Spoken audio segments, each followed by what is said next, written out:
or telling you a little bit more about the topic of today. Feel free to ask any questions you'd like to know anytime. Happy to make it an interactive kind of talk.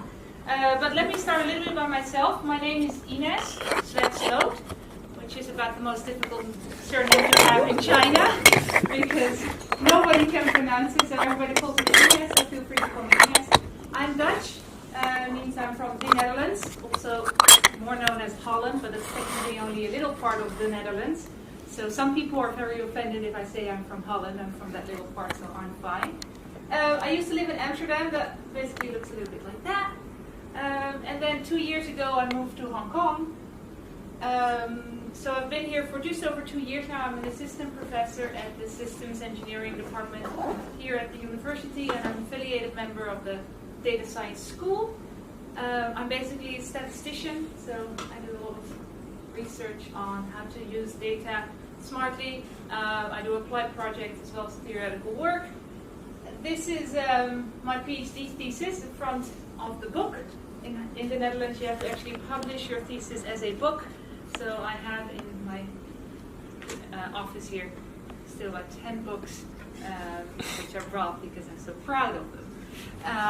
And this is actually where I defended my PhD thesis. It's the Church of the University of Amsterdam. It's a very old university, and it has a church because, well, 100 years ago, religion and academics were very much entwined. Now it's split a bit more, but we still have a church, and that's where they now just do ceremonies, and one of them is the PhD defense. Something personal about me, I play field hockey, which is a very big sport in Holland. And I play badminton, which is a bigger sport here in China. I try to play chess in my free time once in a while, but I'm not very good. Still beat my husband, so that's a good thing. Okay, a little bit more on the official side, a little more introduction. So I'm assistant professor of statistical engineering. That's what I like to call it. It's not pure statistics. It's really focused on engineering solutions for problems. So statistical engineering.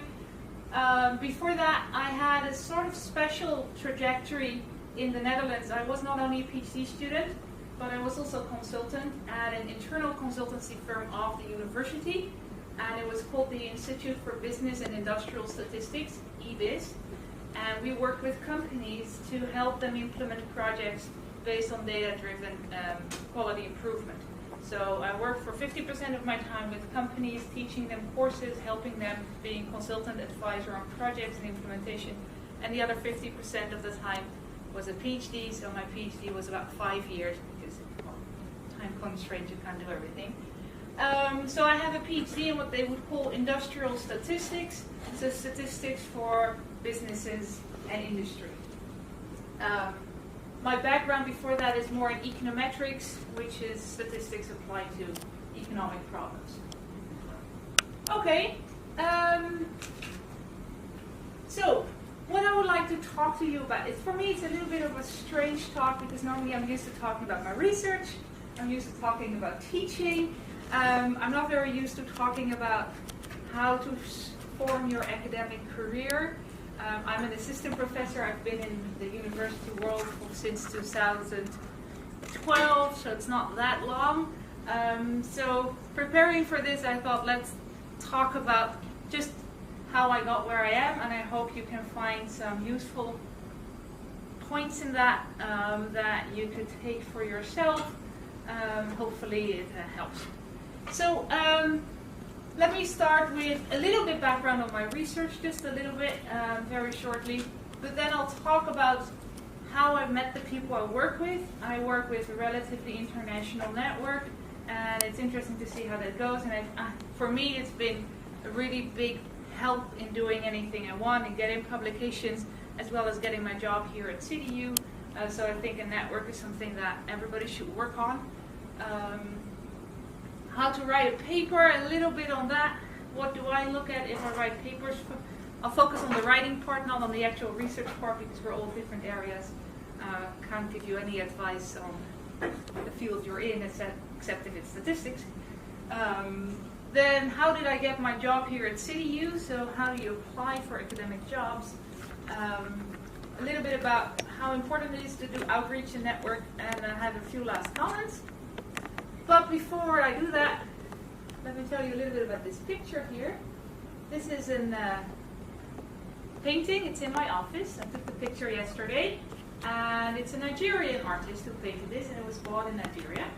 Because when I was 9 years old, we moved to Nigeria, and I first lived in Port Harcourt, and then I lived in Coney Island. My dad works for Shell. So I was a kid when I was in Nigeria, and I left at 12. When I was 12, I went to boarding school in Holland, and my parents bought me this painting, it's about this high, as a memory of Nigeria, and it's been in my room and my office ever since. I got it in, when was that? I think 2005, something like that. So it's been with me for over 20 years. So it's really fun to be here today with this sort of link to Nigeria, which is for me personally also a country I know a little bit, I would say. I was there for 2.5 years. Okay, so having that said, any questions so far, comments or things that you want to share? Maybe it's good for me to know what kind of field are you all in? Maybe just a really quick round just to get a little bit of a feeling. Civil engineering. Civil engineering? Geography. Geography? Electronic engineering. Energy and environment. Energy and environment. Mechanical automation. Sorry? Mechanical and automation. Mechanical automations. Civil engineering. Building and real estate. Real estate. Climate science. Sorry? Climate. Climate. Very interesting. System engineering. System engineering. Well, then we're in. Are you here at CityU? Good. System engineering. Well, I know you. Built environment. Environment. Architectural and civil engineering. Architecture. Physics. Physics. Application and civil. It's a very technical crowd, right? And I'm building engineering. You're building engineering, sorry. And what about you? Electronic information engineering. Also an engineer. Wow, very technical. Really cool. Okay. So the research I'll show you is probably something totally not related to what you're going to do, but let me give you a really short overview just of like how I think about research and what I do. My thesis was in process monitoring, basically using data to detect change in whatever process or data stream we're looking at. So we have data streams and you want to detect the change online, so as we go and as soon as possible. And with that, I did theoretical work as well as some applications in businesses that combined into my thesis. One of the big questions was how do we deal with data that's not perfect? So how do you do robust monitoring that if we have outliers and data mistakes and faults and data quality issues, how can we still say something about it? One thing that came out of the consulting was something with the integration of data science and Lean Six Sigma. Lean Six Sigma is a methodology for quality improvement that's been applied in businesses since the 80s. It became big in the US and it's also a little bit in Japan. It combined it to, it's a project-based approach to do project improvement using data. So that's what I was doing with companies, and now we have data science and how do we integrate these two. So that was basically a question that came up really from a practical perspective where we were doing this work with Lean Six Sigma, now we have data science and we have lots of more data, and how do you integrate these two, and that became a paper that came out last year. Since I've been here at Systems Engineering in Hong Kong, there's 2 new projects that I'm working on, and one is Smart Elder Care, which for me was a surprise to see it in the engineering school, but then they have a big project with elder care institutions here in Hong Kong in which we try to help them monitor health of elders, try to say something, try to elevate some of the work pressure on the nurses by helping them using smart devices like Fitbits that track your heart rate and your well-being, basically trying to help them that way. So that's a big project here at the department, and I'm just doing part of it and working together with people there. And then this is a new project in a solar PV project, so that's the solar energy collection through solar cells. And there's a Hong Kong, Shanghai-based company here in Hong Kong that do quality assurance for investors, and we're working together with them to see if we can make it more data-driven. It's just started in November, so it's very new. We're still in the start phase, but we hope to get a system in which we can use their 10 years of data to make predictions about which solar panels under which circumstances will have good performance in the long run, and how can we detect any kind of defects as soon as possible. So one thing that we're thinking of doing is flying drones over solar panel farms and detecting any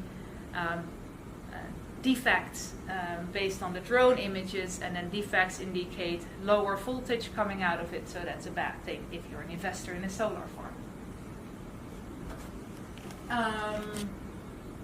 Let me skip this one. So that was my thesis. That's the front page of my thesis.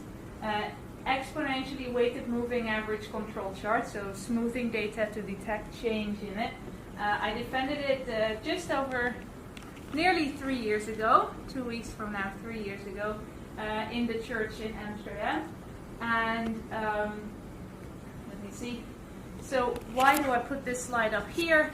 Because, well, that's my thesis. And how many of you are still in the PhD phase? 80%? A lot of people.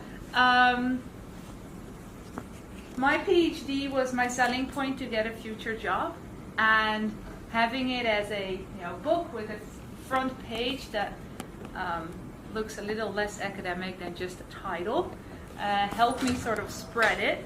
So I actually had a friend of me design this logo that I put in my thesis just so that it looks pretty.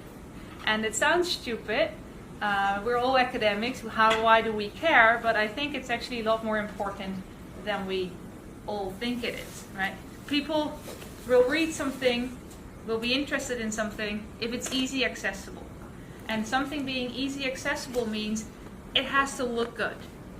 You have to make something look good for people to actually go for it and go into it. So it has to be organized, good file, easy accessible. So I think if you write your thesis, if you compile it, spend a little bit of time making a nice first page, making it into a easy, accessible document that you can easily share, that's online, that people can find, because you want people to read your research, and people only read it if it's easily accessible and if it looks good, right? If it looks messy, people won't open it. You do the same thing. If you go online, you go on website's not working, you click it away, right? That's what you do. You go online, you go website, it's not working on my phone, okay, let's go to something else. Same with research. If you want people to read it, it has to be able to open, you have to be able to read it. So that's one thing. One project that I'm just working on since I've been here is a project on time granularity. And this came from a question we just had facing issues. So in the elder care project, one of the things we were doing is monitoring sleep. How well do people sleep? Because the better you sleep, the better you feel. So we're trying to see if we can use that. And one of the question was, how do we organize that data? And then there was a professor visiting us from US, and I talked to him, and it turned out there wasn't a lot of research written on the issue. Only some little papers, but not all. So we came up with this question from a practical point of view. We just had a problem, we couldn't solve it, and it turned out nobody really wrote about it. So we got together, wrote a review paper on how to do that. So what does time granularity mean? It means, in this case, we're looking at tweets. It's a different example. But this is tweets every 5 minutes. So the number of tweets in the US related to campaigns every 5 minutes. This is every hour, and this is every day. So if you want to organize your data well, you want to organize, if you want to see a pattern, if you want to see these 1, 2, 3, 4 presidential debates, this was right before Bush became president. If you want to see this change in your data, if that's what you're interested in, you can organize it per hour, you can organize it per 5 minutes, but you can't organize it per day. Okay, everybody understands that if you look at this. But our question was, is there any general rule? Is there any general advice? How do we make this choice? Do I do a day, an hour, or 5 minutes? And then, so do we do 5 minutes or an hour? And what are there rules? What do I do? And then it turned out there was no rules. There's nobody who knows. There's nobody giving you an advice. So we wrote a review paper on aggregation strategies, in this case for our own field, because that's always easier if it's your own field, that's what you know already. But this is a big issue, and you see papers popping up on this issue in business as well as in feature engineering, in lots of different issues. I see it popping up. We did a big research. Lots of papers are just from 2018, 2019. So it's an issue a lot of people are facing, and nobody really knows the rules. So if you're doing research, focus on the questions. This has just been accepted in the Journal of Quality Technology, which is an A journal in my field, with a discussion. So the editor actually invited 10 other people to give a discussion and like give some comments from their perspective. So it's become a very nice project, just from asking a question and realizing there was no answer. So that's cool, right? If you have a question and you realize there's no answer, write a review paper about it. There you go. You have another chapter for your PhD. Yeah. Then, let me see. Let me skip this. Okay. So, talking a little bit more about how did I start working with different people? Who do I work with? For that, I'll tell you that first. And how does that work? Just as inspiration for how you might, work together with others. When I was at the University of Amsterdam, University van Amsterdam, as we say in Dutch, the UVA, these were my two promotors, so my supervisor. You always have to have two in Holland. I don't know why, but you always have two. In this case, I got lucky. I had a professor with a lot of experience, nearly about to retire, and a relatively young assistant professor. She became associate professor during my PhD. So she gave me a lot of help on a daily basis, and the professor could give me, say something very smart once in a while, and just keep me going and thinking, how the hell does he know that? But I guess that just comes with 30 years of experience. So those were my two, go-to points, and that's where it started. They gave me a place in Amsterdam, and I worked for them, worked with them. And then at one conference, I met Professor Bill Woodall, who's a rather big name in this field. He's written a lot of papers. He's in the statistics department in Virginia Tech, which is a very good statistics department. And he came to visit the University of Amsterdam for a few days before there was a conference really close by. And then he gave me a paper that he was working on just to read. He said, I just asked him, what are you working on? I said, I'm working on this project, and this is the draft of the paper. And that was actually this paper, another look at the EWMA control chart. And as you see, his name is here. And originally it was Alison Jones-Farmer, who's a professor at Miami University, and a PhD student and her supervisor from Egypt. Mahmoud is the old PhD student of Woodall.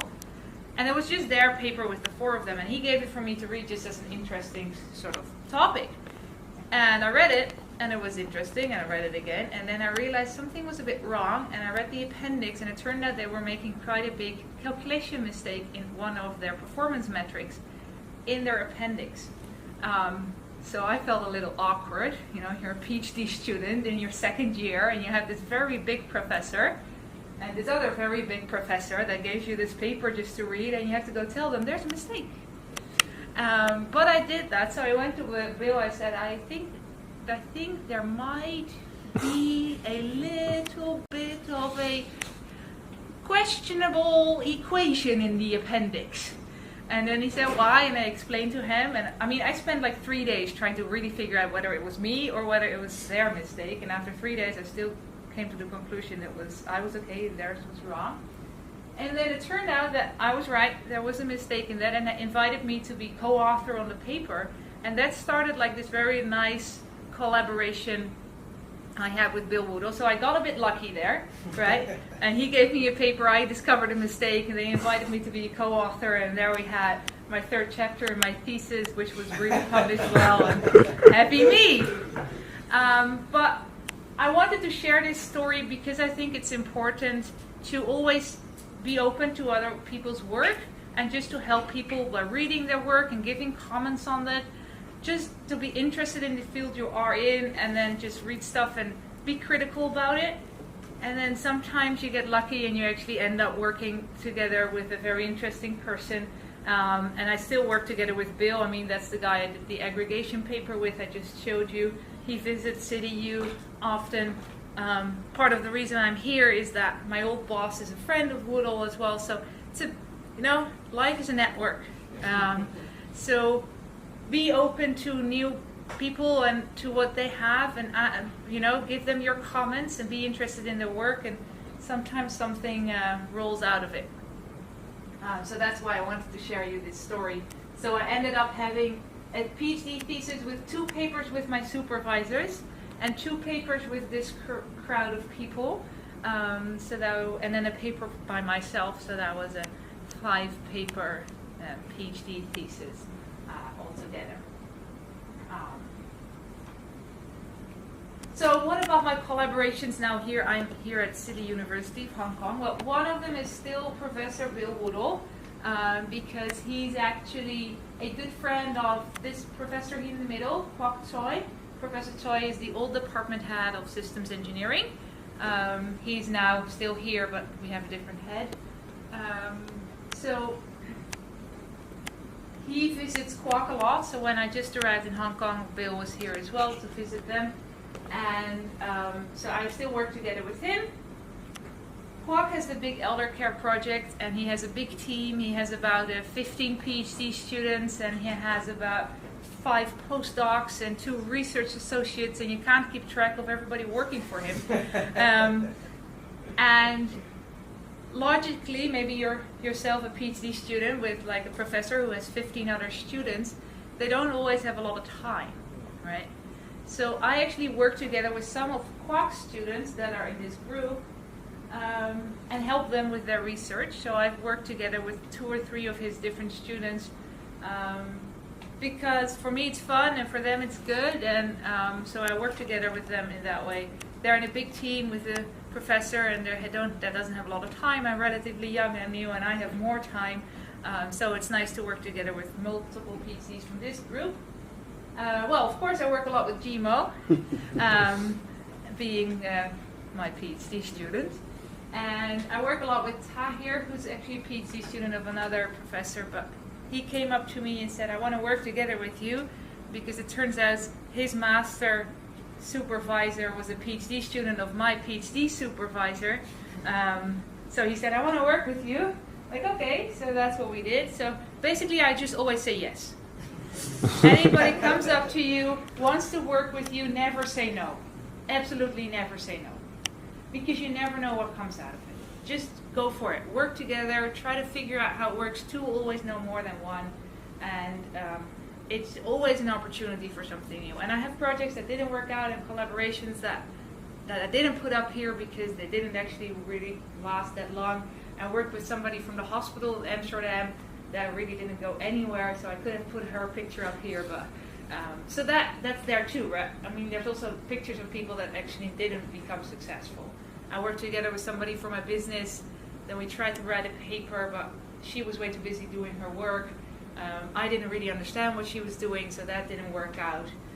But I think making a network is important, and that means just trying out everything and seeing what works and what doesn't. So that helps. And then these 2 guys are actually in North America. I met them at a conference, and it turned out that we had similar interests. And then I was going to a conference in the United States, and back then they were both still in San Francisco, and I was going actually to Washington.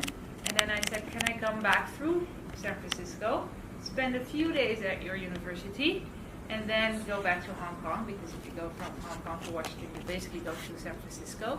And they said yes, and I liked them at the conference. We seemed to have similar interests, so I visited them, and we're writing a paper now together with one of his students, and that's nearly finished. So that just sort of, I thought they're nice, that works, it clicks, we seem to have similar interests. I'm going to be in their neighborhood, just ask people if you can come and visit, and most of the time they say yes. So that's a little bit of working together. And different people I work with throughout the last few years. Okay, so a few words on how to write a paper. This is always very different depending on the field you're in. Right? If you're in statistics, your papers generally tend to be 20 to 30 pages with a lot of math. If you're in material sciences, they tend to be 5 pages, but you tend to write 20 a year. So it depends really much on which field you are in, how do your papers look, how they go. So let me just say something about writing. And I've tried to put up this one, not to offend anybody, but I do a lot of reviewing of papers, and sometimes the paper is just a little bit boring to read. And I had a colleague at my old university who put a post-it on his side of the wall next to his computer screen that said, "Don't be boring." And because he said there's so many papers that's not so interesting to read. And it's not because the topic's not interesting, it's because the people didn't write it well. So if you write academic research, the research itself is most of the time is a lot of work. But the writing itself should be more work, right? Writing your paper should be more work. So after this, let me end on a more positive note saying there is no boring subject, only disinterested minds. So there's no boring subjects. Any subject can be written, any subject can be interesting, but you need to make sure that you write it well. So if you write up your research, spend a lot of time on your writing, because that's what people are going to read. If you want people to know your research, they have to read it, right? That's the system we live in. So you have to write it well, and you have to present it, but you have to write it well. So a few tips that I find useful to think about is, well, it's obvious, but know why you are doing this research. So if you know why you're doing this research, you need to make sure that your reader knows why you're doing this research. So what is your problem you're solving? Why is it important? And how does it compare to any current solutions that are out there? If you don't know this by the first page of a paper, people will put it away. Maybe even by the first paragraph. So you have to tell your readers why you are doing this research. That should be right up front, so they get interested in it. Because otherwise, right, if you don't know why somebody's doing the research, why would you keep on reading? So that's what I mean with don't be boring, right? Any topic can be interesting, but you have to show it in a good way. So how did I learn that? I read a lot of papers, and I'm definitely not perfect in it yet. I mean, I can still learn a lot in writing. Writing is a skill that you have to practice. But one thing is to do is read a lot of papers, and then just not read them, but think about them. Do I enjoy reading it, or do I find it annoying to read, or boring to read, or not good to read? And in the case that you enjoy reading it, look at what do you enjoy, and then copy that for yourself. And if you find it annoying to read, think about why do you find it annoying to read, and then make sure you don't do that same thing in your paper. So that's one thing that I did a lot. One thing that I just popped in my mind, actually, that I didn't put in here, but that's always a very good tip, is this book. Let me see, this one. It's a classic on writing. It's by a guy called William Zinsser. It's called On Writing Well. Well, the first half of it is useful for academic writing. The second half is about how to write a novel, so that's not so interesting. But the first half is really useful. If you struggle with writing, read the first half of this book.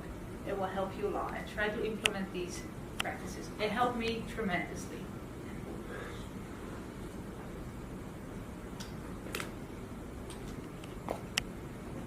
Okay, so how to apply for academic job? Well, I find this one, I mean, I was explicitly asked to talk about it a little bit, but I applied for one job in my life, and that's this one. So it's a little bit difficult to tell you how to do this exactly.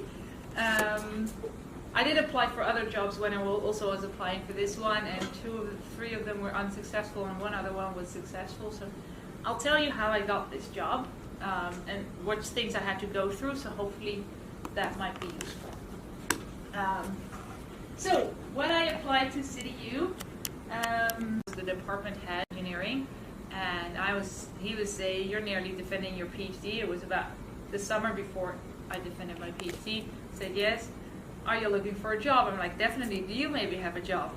He said, "Well, maybe, I don't know, send me an email, and then if there's any opening, you can apply." And I wanted to come to Asia, so that was cool. He had an opening, Hong Kong UST had an opening, and I also applied in universities in Europe and the US.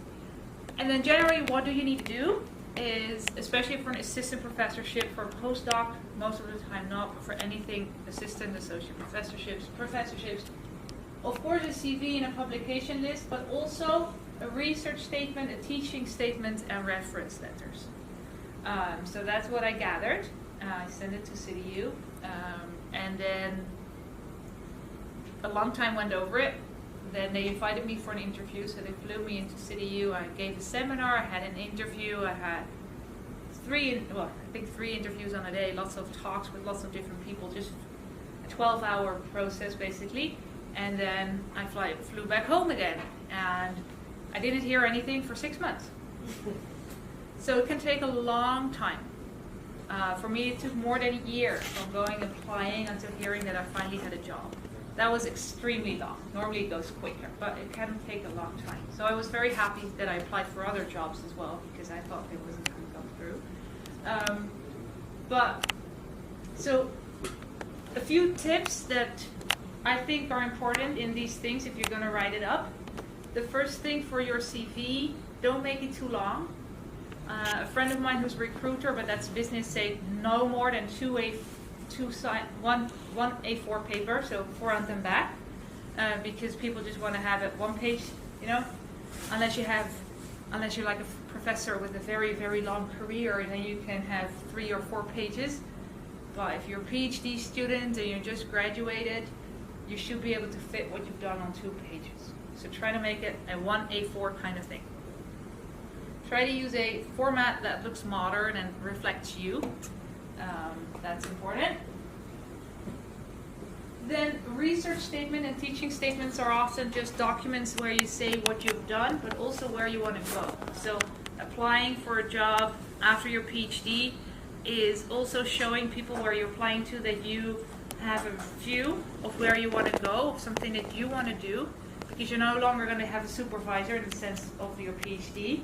So you have to show the people that are going to hire you that you have a vision, that you want to do something for yourself, that you're no longer a student, but that you're going to be an independent researcher. And that's what you do in your research statement and your teaching statement. You first summarize what you've done, but you also have to add a paragraph or maybe 2 paragraphs about where do you see yourself, your research going? How do you see your teaching style? What do you think that's important in these kind of things? So that you show people how you see the future for your own, you as a researcher and you in the department where you're applying for. So normally they're about, half a page to a page long, a research statement and a teaching statement. First summarizing your own research in 2 paragraphs and then telling them what you're planning to do in 1 or 2 paragraphs. That's your chance to show them that you're an independent person and no longer a student. That's what people are looking for, at least that's what I think. And then of course reference letters. Who did I ask for me to write a reference letter, and it was successful because I'm standing here. I of course have my supervisor. If you don't have your PhD supervisor, it's going to seem really, really weird. So ask your supervisor unless you have a strong reason not to, but ask your supervisor. Ask any professor that you work together with or that you showed. But I also asked the student to show them that I can teach. And I also asked my boss as well as Professor Woodall. So I had 4 different letters, one of the boss of the school, one of my PhD supervisor, one of the student, and one from a professor of the outside of the university that I was working with. So to show them different kind of aspects of what you are. Offer people to write the letter for them. then they'll be more easy to say yes. Just tell them, would you mind being a reference letter for me? Would you mind writing a reference letter for me? I would appreciate it a lot. I can write the first draft if you want to. It's a little awkward writing a draft about yourself, but people will say yes more often, and it gives you the opportunity to actually put in what you want to showcase in that case. So it's actually very good if you get to write the first draft, and then you give it back to the person and they can change it a little bit. And don't be modest if you do that. Don't be modest. I mean, that's a chance not to be modest, right? You're going to put other people saying something about you. Make it good. Don't be too modest. That will be stupid. They will take it out if they don't agree. That's fine. Yeah. So that's about reference letters. They're important, but offer them to write them for them, because that's useful, I think. Okay. Just a couple of last things that I want to say, and I'm running out of time as well, so I think let me say one thing that's important: be present online. If you Google Scholar, who has a Google Scholar profile? Okay, if you don't have it, make it. ORCID ID? Everybody? Oh, great. Don't have to say this then. ResearchGate? Okay, I'm just going to click through. Great. Attend conferences. I mean, that's where I got most of my connections I'm working with are at conferences. Especially when they were small, I attended 2 or 3 conferences that just had 50 people when I was a PhD student, and that was great because you really get to talk to people if they're so small. If you go to a conference which has like 5,000 people, right, you never bump into anybody that you might see again. Big conferences are good as well to see like really inspirational talks by really well-known people, to have like job market talks, etc. But small conferences, don't not go to small conferences. They can be very interesting because you get to really talk to people one-on-one.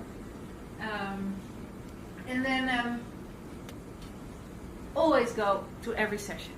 If you go to a conference, be there from the start, stick around until the end, and don't skip anything, because it's your chance to build up your network. And I often go to conferences and people come in for their talk, and then they might go for a long lunch, or they want to see the city where it is, and that's cool. If you get to go to Hawaii, it's great. But attend the conference, make the connections, build up your network. That's your chance. And then, this one.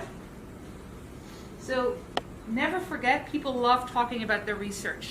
So if you find somebody and you like to talk to this person, get to know them a bit better, it's very easy. If you're a bit shy or you're insecure, just ask somebody about their research and be interested in their research. Everybody loves to talk about their research.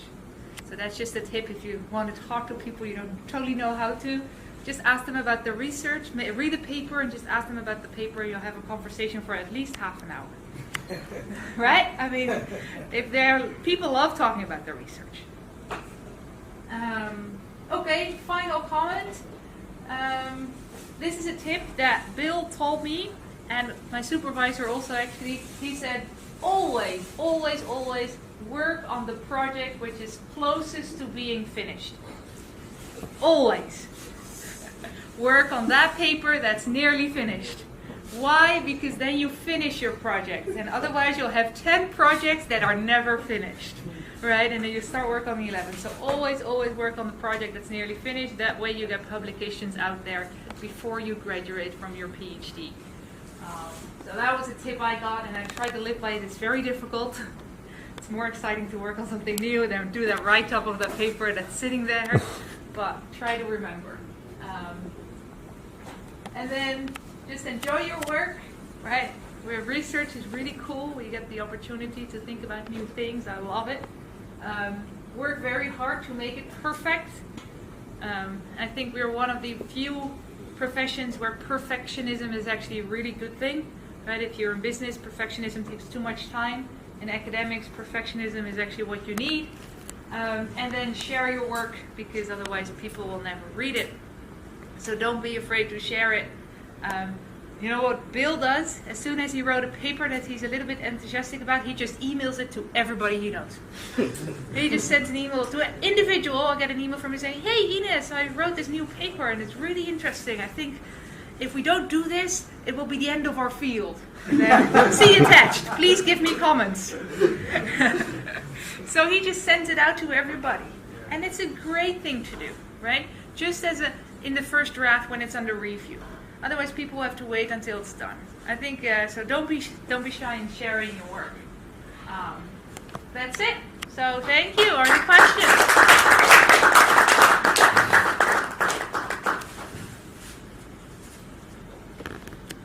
Any comments or questions or? I like this man. You like to smile in the picture.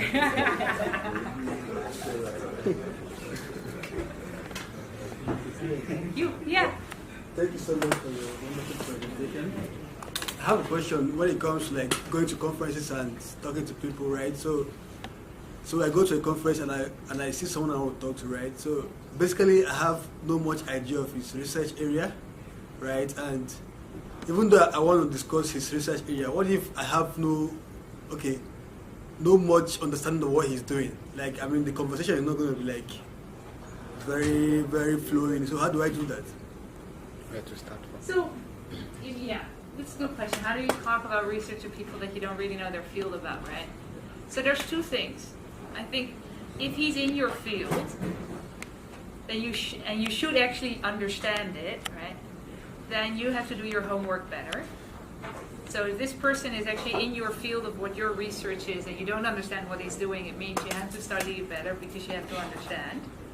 If it's a person that's a little bit outside of your field but you still find it interesting, then I think you can just ask and say, I don't really understand this. Could you explain it to me? I'm interested in it, but I'm in different fields, so I'd like to know a little bit more about it. I think you can be honest about if you don't understand something.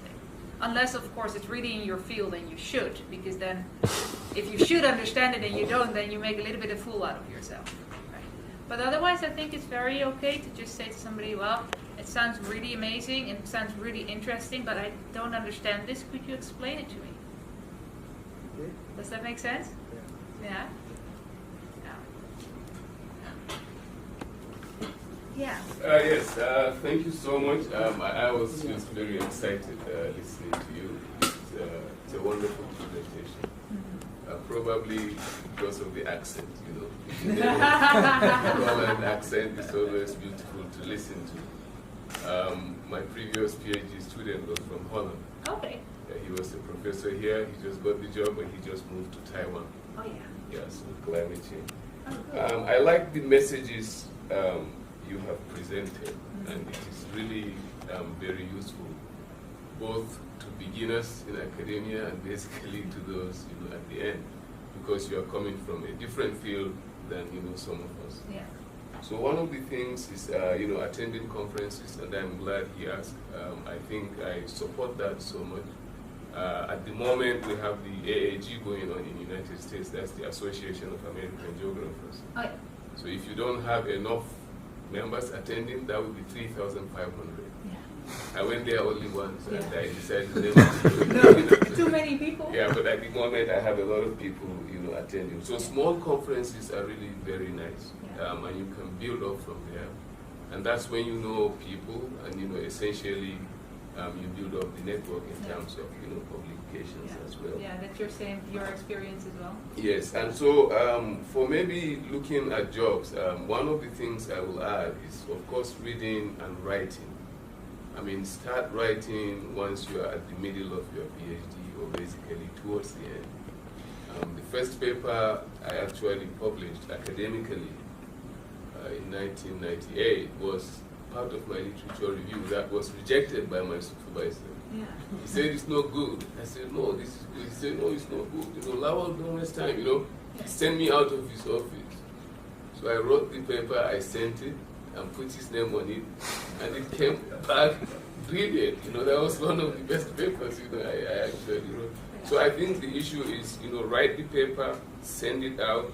If the supervisor is shy, see how to talk to him. Maybe don't do like I did, otherwise No, you I can wouldn't recommend sending it off and putting somebody's name. yeah, but I think Yeah. it's useful to write, Yeah. and get papers, published, Yeah. Particularly if you are going into an academic, Yeah, absolutely. an academic field.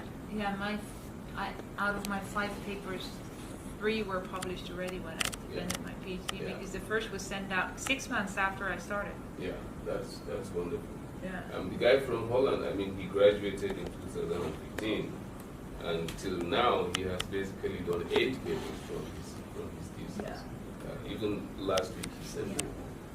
My last question is actually from the field. I want to learn something.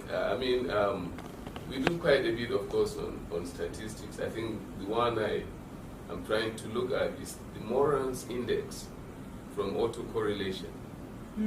That means in spatial placement of things, spatial placement. Have you done anything in that sense? I mean, it's like nearest neighbor kind of, because in geography we do maps. Yeah. And that basically you can come from basic simple PCA, or whatever, and basically try to put them into locations. Yes. So because you showed the Twitter, Yeah. and that was beautiful. I mean, to me, it's fantastic. I have done something using Travel Advisor, for example, comments from Travel Advisor, extracting Travel Advisor, that's tourism. Yeah. And so we used that and we came up with quite a few comments, not as beautiful as you showed because we were using so many other stuff. So have you done anything on spatial, representation, for example? Not in the past, Okay.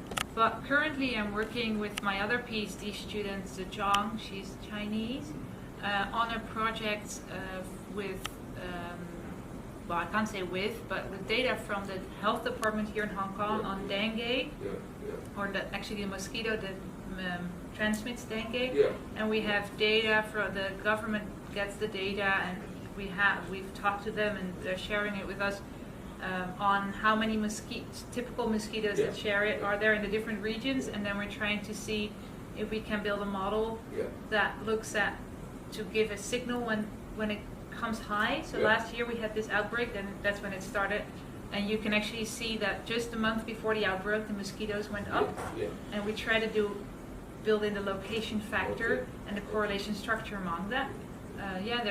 There's quite some work on that, but I'm not an expert. I co-supervised someone during the SARS outbreak, and that is with the public health, School of Public Health.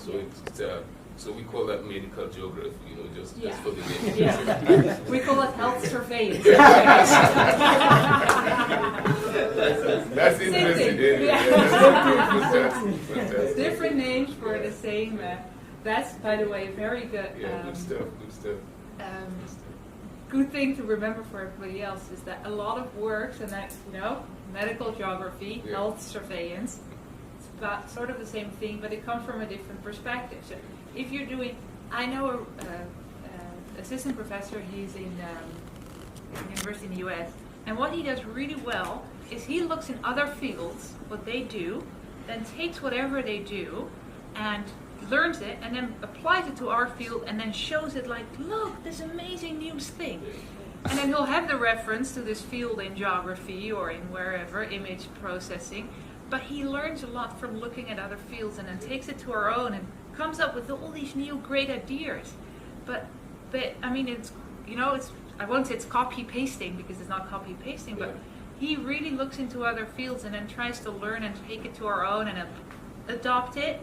And that's always a great idea as well. If you want inspiration, look, a little bit with our neighbors. Talk to each other. You might actually, But I'd be happy to talk about it. Yeah, absolutely. Very interesting. Thank you for your amazing talk. You talked about working with Fitbit for the sleep rate tracking. I don't know if it's only Fitbit you worked with, because I'm doing something very similar to that. And from the reviews I've done, it looks like Fitbit is not too perfect. It's not very precise at all.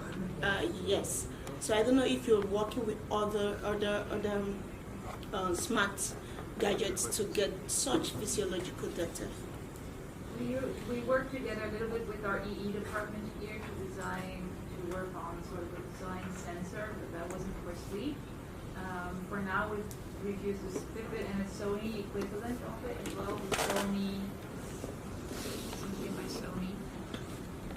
But yeah, at the moment we just use the Fitbit for the sleep indication. I'm actually asking because I've tried to sample a lot and it's really keeping me waiting on. I need something that is quite cheap and then can gather such data for me.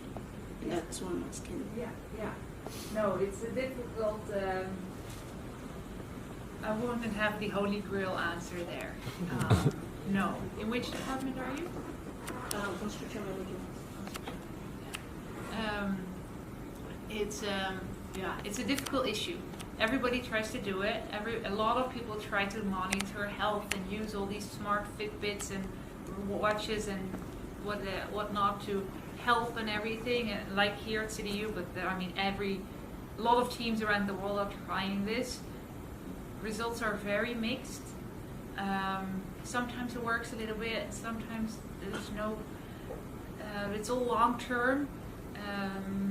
Healthcare is of course very difficult because people are all different, so it's a very challenging issue, and we're basically still just in the stage of data validation, data quality, just basic patterns, trying to capture those before we can actually do something really meaningful.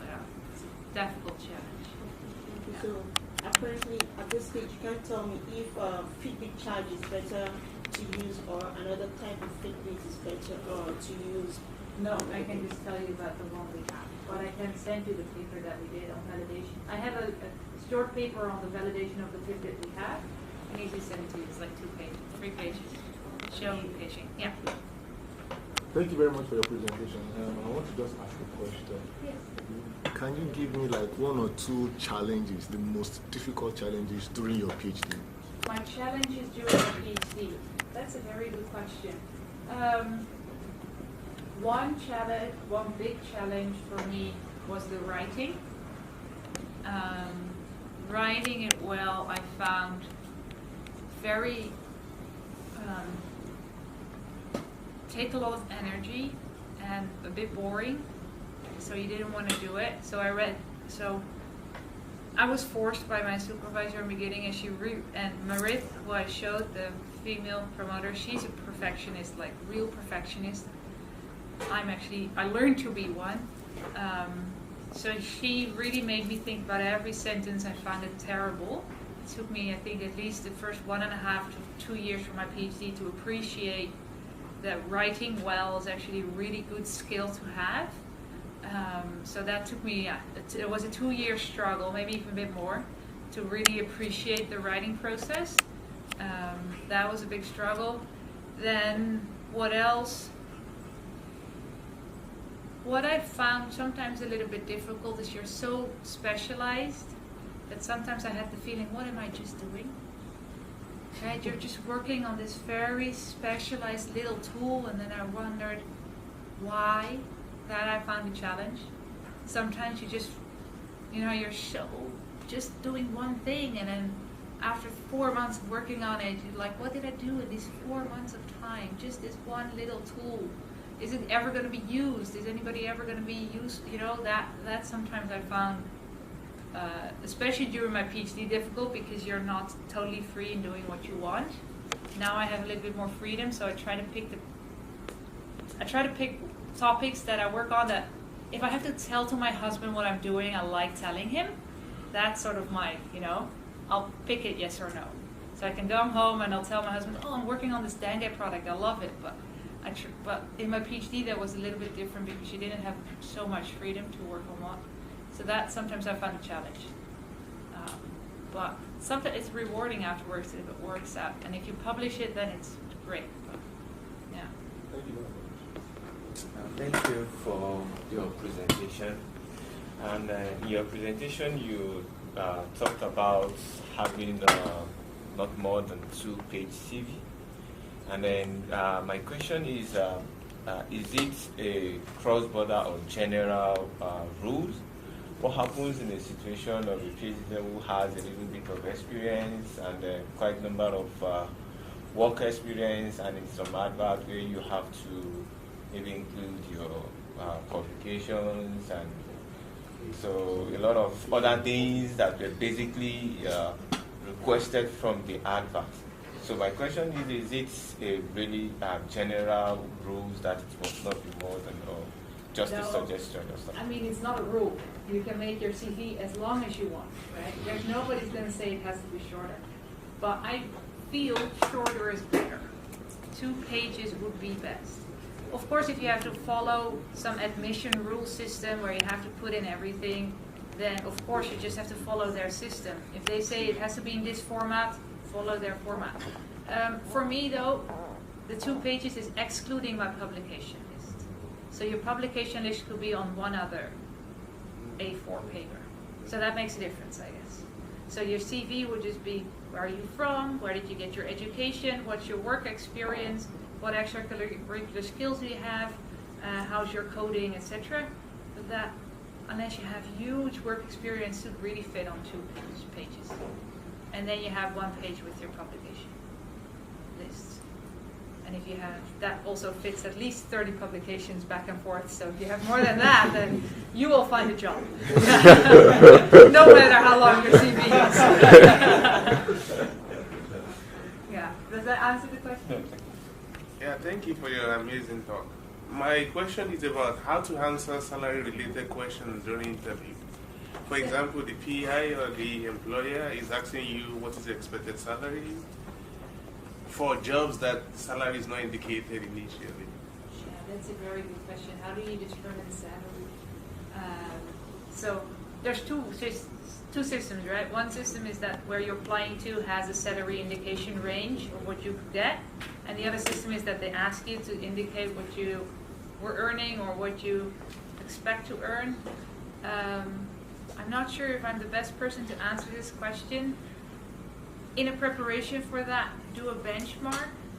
Try to discover what other people in a similar position would earn in that region, but also a little bit broader. Like for Hong Kong, I would also look at Singapore and maybe a big university in China, but also maybe just what would you earn in the US, and then sort of look at that and then give that as an indication. What you, based on what would be a reasonable budget, a reasonable salary for that position. Always negotiate about it. There's always room. Because one thing I've learned is if you don't negotiate at the beginning, you'll never get more, right? The beginning salary is the part where you can push it up a little bit. After a year or 2 years being somewhere, they're never going to just give you more money. So the beginning is the part. And you can always try, and if they don't agree, then you say, okay, then you can always go back. You said, okay, I tried. I'll take what you're offering me. I don't know, maybe other tips? Oh, you are totally right. Yeah. Yeah, benchmark is the only way I would do, but it's a very difficult question. What do you expect? I don't know why you're shooting yourself. I have like a scenario. A friend of mine is doing the postdoc, and according to him, he earns about 90,000 USD per annum. And over that region, the average salary, if you look at the range, is between 45,000 to 50,000 USD. So if you're using the benchmark of the range of 45 to 50, and the employer or the PI, they are planning to give you maybe 70 or 80, are you not going below the... Yeah, you get a little more. Yeah. Yeah. Well, there's one way to say, could you make me an offer? I mean, one thing in benchmarking is you have to look in your own field, right?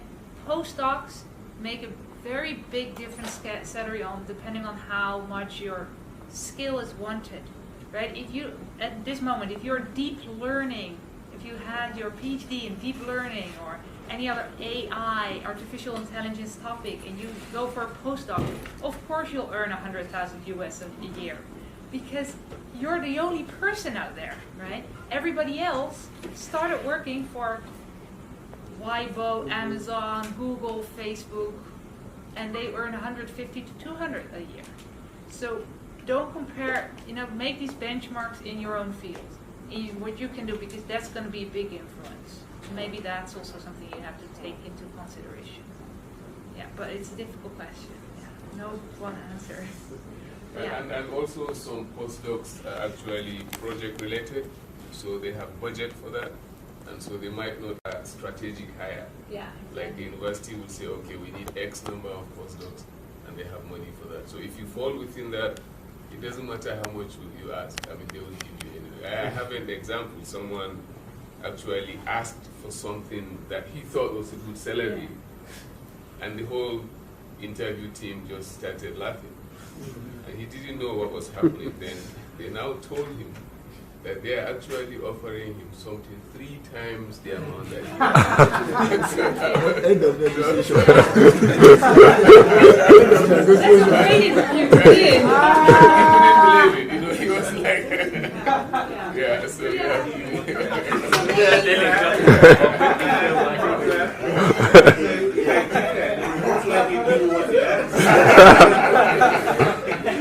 well, we are learning now.